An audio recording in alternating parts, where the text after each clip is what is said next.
Shalom Bapak Ibu Saudara yang terkasih dalam Tuhan kita Yesus Kristus. Salam damai sejahtera bagi kita semua. Kami percaya bahwa Bapak Ibu semua pada malam hari ini ada dalam keadaan sehat walafiat, selalu ada dalam penyertaan Tuhan kita Yesus Kristus. Sehingga kita selalu dianugerahi kesehatan, keselamatan, dan sebagainya. Bapak, Ibu, Saudara, pada acara renungan atau pemahaman Alkitab Jemaat pada malam hari ini, kami mengambil tema yaitu pengharapan anak-anak Allah.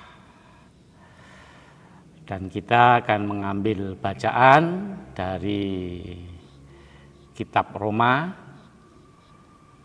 pasal 8 ayat yang ke-22 sampai yang ke-27.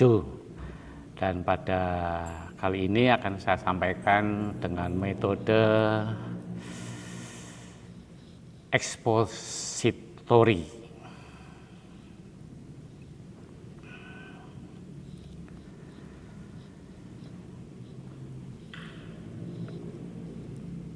Bapak, Ibu, Saudara,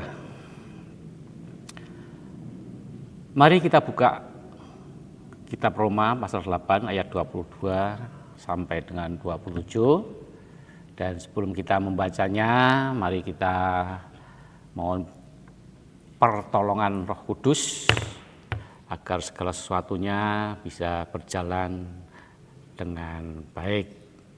Maaf, saya harus mencari dulu ini. Roma 8 ayat yang ke-22 sampai yang ke-27 ya. Mari kita berdoa terlebih dahulu. Terima kasih Tuhan Yesus yang pada sore hari ini kami percaya Engkau telah menyertai kami dalam pelaksanaan persekutuan pemahaman Alkitab yang sebentar lagi akan kami selenggarakan. Tuhan, kiranya yang akan kami baca, akan kami renungkan, dan berusaha kami akan memahaminya, semuanya hanya atas kehendak-Mu. Untuk itu, sertai kami dengan hikmat-Mu dan Roh Kudus-Mu. Terima kasih Tuhan, haleluya, amin. Pasal 22, kitab Roma pasal 8 ayat yang ke-22 sampai yang ke-27. Demikian firman Tuhan. Sebab kita tahu bahwa sampai sekarang segala makhluk sama-sama mengeluh dan sama-sama merasa sakit bersalin. Dan bukan hanya mereka saja, tapi kita yang telah menerima karunia sulung roh, kita juga mengeluh dalam hati kita sambil menantikan pengangkatan sebagai anak, yaitu pembebasan tubuh kita. Sebab kita diselamatkan dalam pengharapan, tetapi pengharapan yang dilihat bukan pengharapan lagi. Sebab bagaimana orang masih mengharapkan apa yang dilihatnya, tetapi jika kita mengharapkan apa yang tidak kita lihat, kita menantikannya dengan tekun. Demikian juga Roh membantu kita dalam kelemahan kita. Sebab kita tidak tahu bagaimana sebenarnya harus berdoa, tetapi Roh sendiri berdoa untuk kita kepada Allah dengan keluhan-keluhan yang tidak terucapkan. Dan Allah yang menyelidiki hati nurani mengetahui maksud Roh itu, yaitu bahwa Ia sesuai dengan kehendak Allah berdoa untuk orang-orang kudus.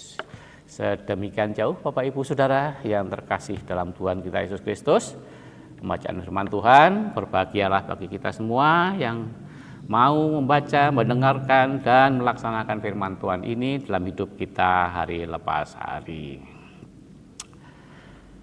pengharapan anak-anak Allah. Pengharapan dapat kita artikan sebagai permohonan atau permintaan atau keinginan supaya sesuatu terjadi, dan sesuatu itu biasanya hal yang sesuai dengan kebutuhan atau keinginan kita. Hal ini ada dalam Ibrani 6 ayat yang 19 sampai yang ke-20. Bagi orang percaya, pengharapan tidak berdiri sendiri, akan tetapi bersanding dengan iman. Karena iman membuat orang memiliki pengharapan kepada Allah. Yang harus kita pahami bahwa pengharapan berbeda dengan keinginan. Menginginkan adalah sesuatu yang kita mau untuk memuaskan diri kita sendiri. Sedangkan pengharapan adalah sikap dan cara hidup yang mengandalkan pada apa yang Allah kehendaki. Hidup dan pengharapan adalah hidup yang berdasarkan diri pada anugerah keselamatan Allah di dalam diri Tuhan Yesus Kristus. Karena hanya di dalam dirinya lah ada pengharapan dan kehidupan. Banyak orang kecewa, marah dengan keadaan yang dialaminya atau penderitaan yang dialaminya, yang dialami dalam kehidupan hari lepas hari, sehingga mereka mulai menyalahkan Tuhan atas apa yang dialaminya dalam kehidupannya. Artinya apa? Kita jangan menaruh harapan pada yang kelihatan.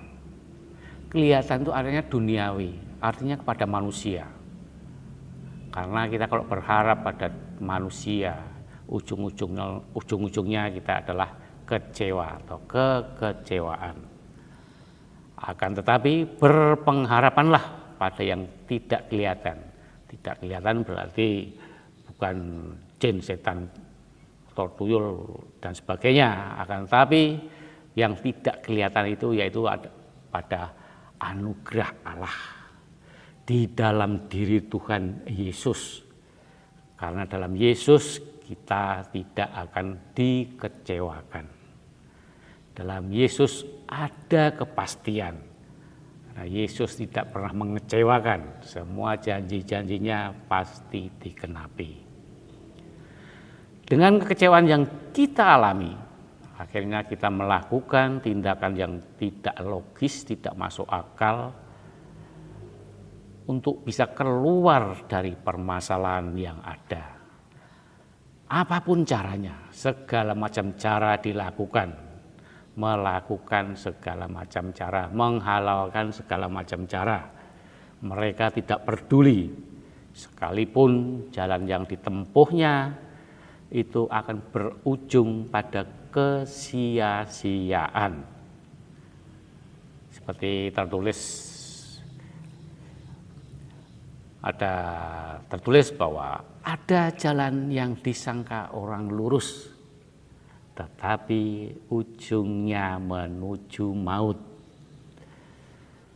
Ya, itu terjadi karena kita dalam berpengharapan hanya suam-suam, setengah-setengah, atau kita salah dalam menaruh harapan kita.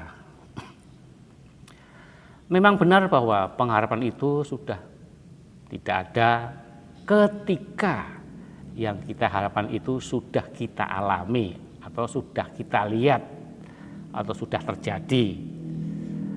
Akan tetapi justru pengharapan yang benar-benar kita harapkan itu adalah sesuatu yang belum terjadi atau belum nampak. Mungkin kita bisa berharap pada manusia suatu saat memang benar terjadi, manusia itu apa yang kita minta, apa yang kita harapkan terpenuhi, sekalipun ada yang berujung-ujungnya kekecewaan.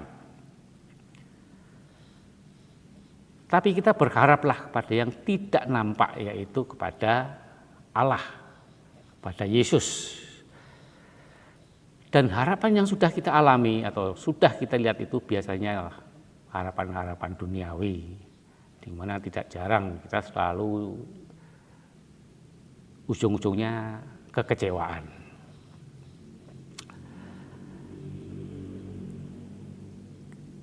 Bacaan tadi ada kalimat kita diselamatkan dalam pengharapan.